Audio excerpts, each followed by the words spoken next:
Road trip එක පටන් ගන්න. දැන් 9 වෙනි දවස වෙනවා. අග්‍රිජෙන්තෝ කියන සිටි එකට තමයි යන්නේ. ඒතර ලස්සන බලන්න දේවල් දෙකක් තියෙනවා. මෙතන ඉඳලා පැය 2යි මාරක් වගේ තමයි යන්න තියෙන්නේ.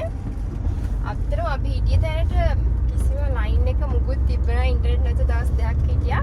ඉතින් ඊයේ දවසම අපි නිදාගත්තා. ඇවිත් බල්ලෝ එක්ක ආයෙ නිදාගත්තා. කෑවා. ඔතව කරේ. දැන් ඉතින් ආයෙ කිලෝමීටර් 180ක් යන්න තියෙනවා. I've seen a lot of change, been through a lot of pain. Some things are not the same as they were a year ago, but all will be okay. I move on. Hi guys, so අපි අග්‍රිජෙන්තෝ ඇවිල්ලා ඉන්නේ වලදේ තීම්පිලි බලන්න. කියන්නේ grease antique ටෙම්පල්ස් තියෙනවා ගොඩක්. මේ ටෙම්පල්ස් තනිකර UNESCO වලින් ඒගොල්ලන් ප්‍රොටෙක්ට් කරලා තියෙන්නේ. ඉතින් හරිම ලස්සනයි. අපි ආව එක බලන්න. මං හිතනවා පැය 2ක කාලයක් විතර යයි අපිට බලන්න. අපිට දැන් මේ පාක් එකට ඇතුල් වෙන්න අකරතැබ්බ දෙකක් වුණා. පළවෙනි එක තමයි ග්‍රීන් පාස් එක. අපි දැන් ග්‍රීන් පාස් එක තිබ්බා. ඉන්න අවුලක් නැහැ. ග්‍රීන් පාස් එක කියන්නේ අපි වැක්සින් එක එන්නත විදලා තියෙනවනේ ඒක සර්ටිෆිකට් එක. අනිත් එක තමයි ඩ්‍රෝන් එක අරන් යන්න බෑ කිව්වා. ඊට පස්සේ මේක දාලා ට්‍රයිපෝඩ් එක අරන් ගිහිල්ලා බ්‍රේම් ඒකත් අරන් එන්න බෑලු. ඒක ප්‍රොෆෙෂනල් වැඩිලු. ඉතින් මේ හිනත් යන සමහර රූල්ස් වලට මොකද ට්‍රයිපෝඩ් එකක් තිබ්බයි කියලා ප්‍රොෆෙෂනල් වෙන්න. මොකද අනිත් අපි ෆොටෝස් අරන් මේව ගන්න ෆෝන් වලින් හින්දා. හැබැයි අලි කැමරා තියන අයට යන්න දෙනවා. ඉතින් ඒ හින්දා සමහරවිට ලොජික් එක නැහැ. anyway අපි එතුළට ආවා. දැන් හොඳ රවුමක් යන තියෙන්නේ. සිසිලි දූපත කියන්නේ ඉස්සර ග්‍රීසිකාරයන්ගෙන් ආක්‍රමණය වෙච්ච තැනක්. ඒගොල්ලන්ගේ පොඩි සිටි එකක් මෙතන තියෙන සහ මේක අක්කර ගානකට ලොකු පාක් එකක්. අපි පුංචි කෑල්ල තමයි බලන්න යන්නේ. අක්කර 1300ක්. ඔව් අක්කර 1300ක් වෙනවා. අපි මේ බලන්න යන්නේ ටෙම්පලි. එහෙම නැත්නම් ඒගොල්ලන්ගේ පන්සල්.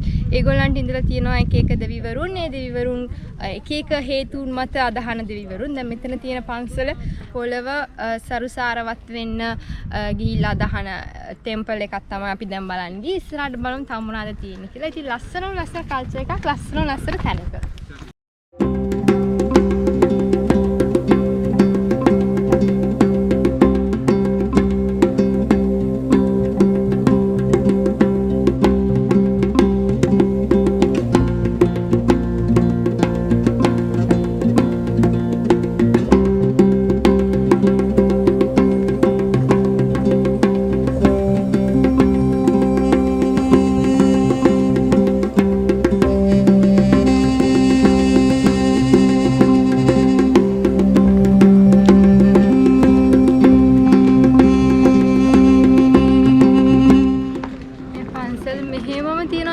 අවුරුදු 2000කට වැඩි කාලයකට පස්සේ ඒක නිකන් හිතා ගන්න බැරි විශ්මිත දෙයක්. ඒ වගේම මාර ලස්සනයි ලයිට් එළිය, හිරු එළිය මෙහෙම වැදෙද්දි මට වචන නැහැ කියන්නේ.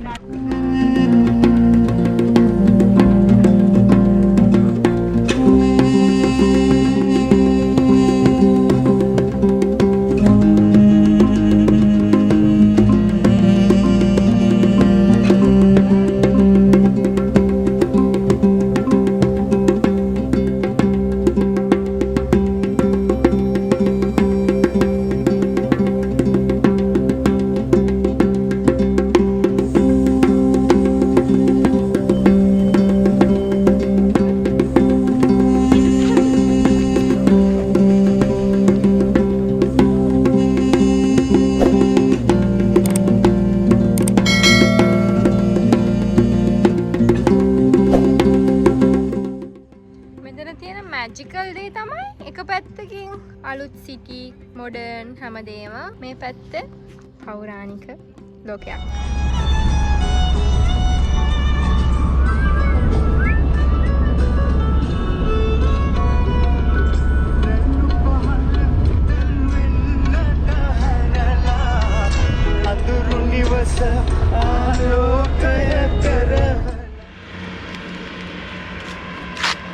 Good morning.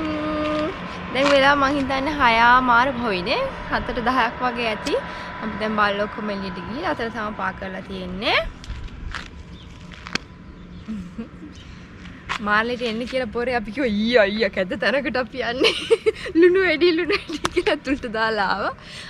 අපි යන්නේ ස්කාලා දෙයි තුර්කි කියන ස්පියාජ් එකට බීච් එකට. ඒකේ තියෙන පාටිකුලාරිටි එක තමයි ඒකේ හැදිලා තියෙන ගල තනිකර සුදුයි සහ ඒකේ ලොකු ස්ටෝරි එකක් තියෙනවා. ඉස්සරහට බලලා කියන්න.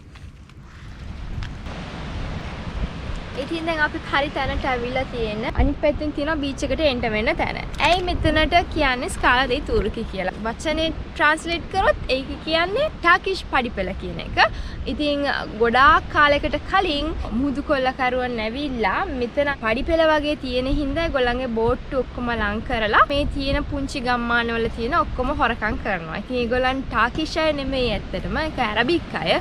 හැබැයි ලෝකල් මිනිස්සු දන්නේ නැහැනේ හරියටම මොන රටේ අරබික් අයද කියලා. ඉතින් ඒ හින්දා තමයි ඒගොල්ලන් ටර්කිෂ් කියලා හැමෝටම කියලා තියෙන්නේ ඒ කාලේ. ඉතින් ඒ හින්දා තමයි මේ නම වැටලා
දැන් නම් හොඳටම පරිගියේ අපි මම හිතන්නේ අක්කරි බාරයක් වෙලා දෙයට කන්න යන්නේ.